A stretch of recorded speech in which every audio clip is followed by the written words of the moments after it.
Hello everybody, my name is Christoph Lüthi. And I'm Abishek Narayan. We both work for Eawag, the Swiss Federal Institute of Aquatic Science and Technology in the Department of Sandec, which stands for Sanitation, Water and Solid Waste for Development. That's one of the 12 research departments at Eawag, and we exclusively do research and applied research work in developing countries.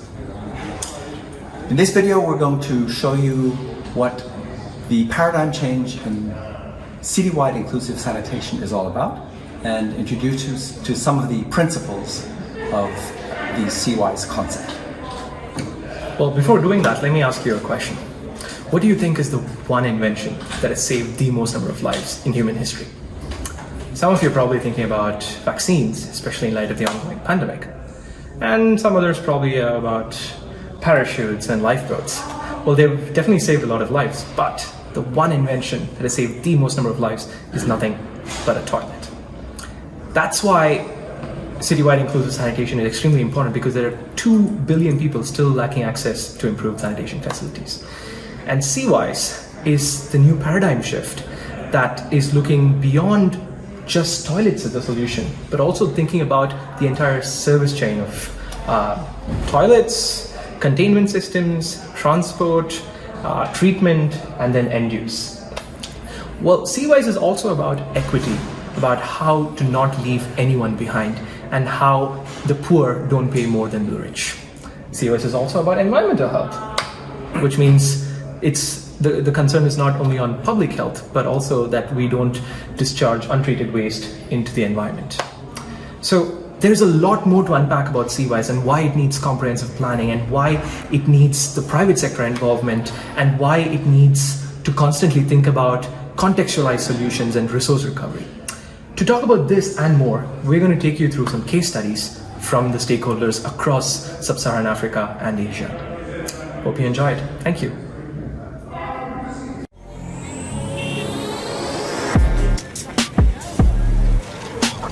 Kampala is growing very fast.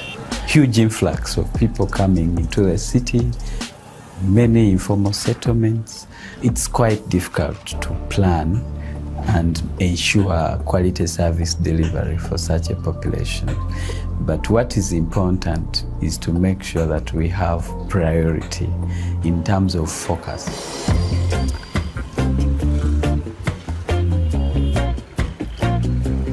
The perspective of citywide inclusive sanitation is looking at 2 major aspects. One, making sure that we look at the entire sanitation service chain. Secondly, we look at city-wide service delivery in terms of spatial coverage. Once you say inclusive, you have to take time to look for everybody. So we are looking at a mix of technologies and systems that can be used to serve the different populations by virtue of their different socio-economic backgrounds. We have very strong relationship with KCCA. Of course, our mandates are very clear. So as National Water and Sewage Corporation, our mandate on the sewerage side is to provide sewerage services. And we cannot do that 100% because of various reasons. Cost is one of them, planning is another, ability to actually sewer, even if you had the money. A city that is on so many hills may not be very realistic. So KCCA has its role when it comes to sanitation, on-site sanitation, and what they can do. We've struck such a good balance that when it comes to bulk treatment, National Water will play that role, not just for sewerage services, but also for fecal sludge. For the emptying and transportation, we focused our effort to ensure that private sector is enabled to provide that service at a citywide scale, and making sure that they have incentives, for example, for going into the urban poor areas.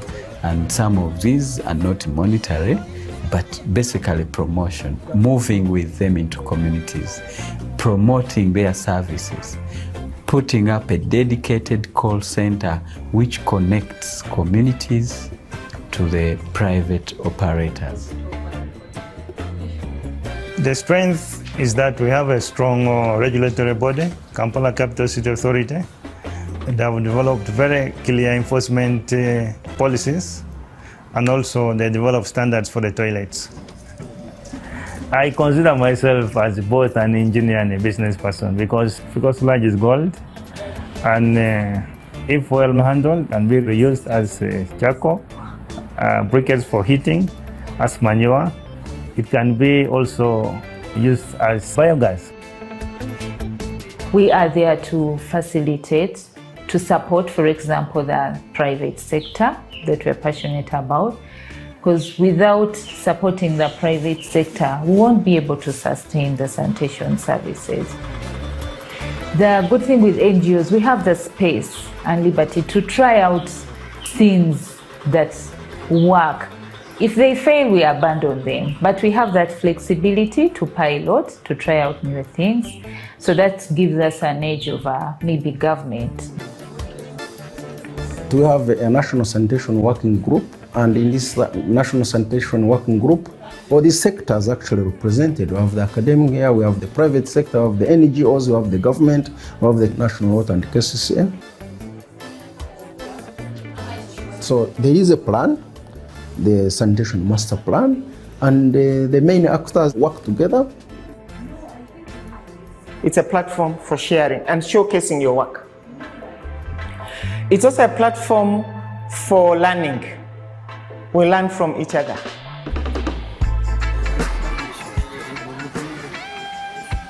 Sanitation is not just about a toilet.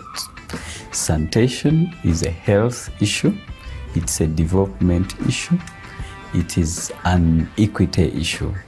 When you deny people sanitation, when people fail to access sanitation, they will be sick, less productive, they will lose income, loss of economy, and the country will go down in terms of development. So it is not just a toilet issue, it is a development issue.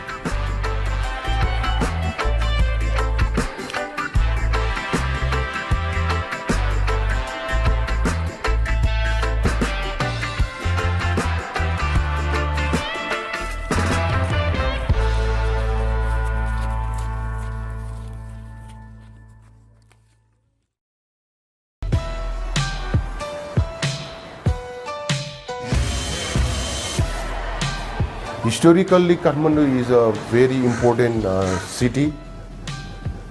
Most of the tourists are coming here to see the historical heritage. Is Kathmandu Valley, I think I would say almost 98-99% have access to sanitation.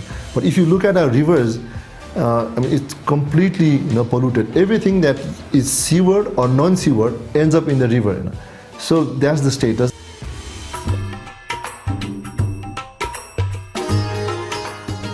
Previously, we had like 5 conventional wastewater treatment systems, but unfortunately, due to several management issue and technical issue, out of 5, 4 wastewater treatment systems are not functioning right now, and only one at Gueshwari wastewater treatment plant is functioning well. The government has realized that we have to build the wastewater treatment by ourselves, and it has to be operated by ourselves. So. At present, we are upgrading 4 wastewater treatment plants in Kathmandu Valley, including Gueshwari, and we are planning to construct new 3 wastewater treatment plants in different zones of Kathmandu. So now the importance of CWIS or CSP, I would say, it comes now, especially it has a significance in the urban areas. Because it looks at the whole system. We have to approach sanitation in an inclusive and integrated manner. Inclusive so that everybody gets access, and integrated in terms of addressing all the different components of sanitation, which would be solid waste, grey water management, stormwater management, toilet waste management. म चाहिँ यो शिफ्टिङ गाडीमा काम गर्छु मैले यो काम गर्नलाई 2-3 वर्ष सबैजना साथीहरू यसैमा काम गर्थे हैन अब राम्रै हुन्छ हैन राम्रै कमाइ हुन्छ जो अरु काम गरे भन्दा सजिलो पनि कहिलेकाहीँ गाह्रो पनि हुन्छ हैन त्यसो गर्न गाडी बनाए चाहिँ मलाई त्यो खुसी लाग्छ हैन म उठाएर लयो भने उनीहरुलाई पनि खुसी भयो नि म पनि खुसी हुन्छु On one hand, they know that they are a very important service providers. In their absence, sanitation will be, it will be chaos if they don't operate. But then they are again illegal, so they don't have proper place where they can go and dispose of the fecal sludge. अब छैन अब अरूले पनि त्यसै गरेर हामी के यस्तो डिपहरू खोल्नु पर्यो हैन यस्तै ट्रिटमेन्ट प्लान्ट 15-20 को जति खोल्नु पर्यो त्यसमा ल्याएर फालिन्छ अरु त नत्र धर्मै फाल्यो We don't have a fecal sludge treatment system in Kathmandu Valley. 1-in-1 fecal sludge treatment is in the pilot scale, very small scale at Lubu. In Lubu, we have demonstrated a pilot scale fecal sludge treatment system with which there is a resource recovery mechanism. Treated wastewater is being used in the irrigation, and there is a generation of biogas also there. And compost is also used as an agriculture product. Yeah, this kind of innovative things we need to really demonstrate. This is a really beautiful plan to work with. I think it should not be only the place for people to visit, but it should be a place for people to practice, because this non-sewer waste management or fecal sludge management by non-sewer techniques is the next topics that we need to work on. So we have to go for non-sewer fecal sludge management and independent household level, and for that there should be so many lubus all over the countries and must be operational. Yes. Yeah, whatever we do in terms of betterment of sanitation, the services, the facilities, the approaches should be of high quality. So that's why we are implementing this ISO standard in that municipality.